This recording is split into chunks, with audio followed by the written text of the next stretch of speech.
मैं आपका investor awareness coach Rupesh Jaitley. जैसे कि आप लोग आजकल टैक्स की रिटर्न भर रहे होंगे और आपको बार बार प्रॉफिट लॉस स्टेटमेंट और इस तरह की जरूरत पड़ रही होगी, तो आपको टैक्स से संबंधित आज बात बताते हैं कि इक्विटी मार्केट में आपको टैक्स क्या लगता है। तो इक्विटी स्टॉक मार्केट में आपको टैक्स किस तरह से लगता है, इस पे बात करते हैं। सबसे पहले लॉन्ग टर्म इक्विटी पे टैक्स जो है वो किस तरह से पड़ता है और कितना पड़ता है। तो लॉन्ग टर्म टैक्स इक्विटी मतलब 12 महीने से ऊपर का अगर आपने कोई शेयर होल्ड किया है और बेचा है, तो उस पे आपको टैक्स पड़ेगा। पहले 1,25,000 तक अगर कोई भी इसको लॉन्ग टर्म कैपिटल गेन बोलेंगे, उस पर कोई टैक्स नहीं पड़ेगा। लेकिन 1,25,000 के ऊपर जो भी आपका कैपिटल गेन आ रहा है, जिसको हम लॉन्ग टर्म बोलेंगे क्योंकि 12 महीने से ऊपर है, तो वो 12.5% से आपको टैक्स लगेगा। इसी के बाद आता है शॉर्ट टर्म कैपिटल गेन, जो कि 12 महीने से नीचे में अगर आपने कभी कोई शेयर खरीदा या बेचा है, मींस अगर आपने 12 महीने के अंदर बेचा है कोई इक्विटी शेयर, तो आपको टैक्स 20% पड़ेगा फ्लैट। इसमें कोई भी किसी तरह का एग्जेम्पशन या छूट नहीं है।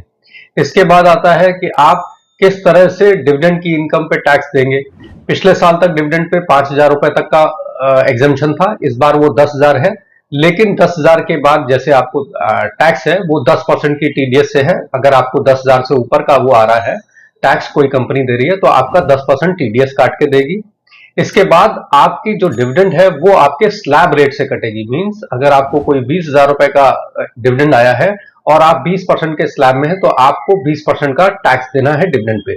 10% तो टीडीएस कट गया और 10% आप अपने आप से जमा करेंगे। इसके बाद आता है कि आप किस तरह से अपने एफ एंड ओ सेगमेंट के बिजनेस को, या एफ एंड ओ पे अगर आप फ्यूचर एंड ऑप्शन में काम कर रहे हैं, तो आपको टैक्स किस तरह से देना होगा। फ्यूचर एंड ऑप्शन सेगमेंट आपका बिजनेस इनकम की तरह ट्रीट होगा, और उसका जो भी प्रॉफिट है, जो भी आप उसमें किसी तरह का प्रॉफिट, स्पेकुलेटिव प्रॉफिट अर्न कर रहे हैं, वो आपके स्लैब रेट से कटेगा। मींस अगर आप 20% के स्लैब रेट में है बिजनेस में, तो 20%, अगर आप 30% में है तो 30%, 10% में है तो 10%, बिकॉज वो आपकी बिजनेस इनकम मानी जाएगी। तो ये इस बार की टैक्स रेट थी, जो कि आपको इस समय के अपने टैक्स रिटर्न भरने में मदद करेगी। धन्यवाद।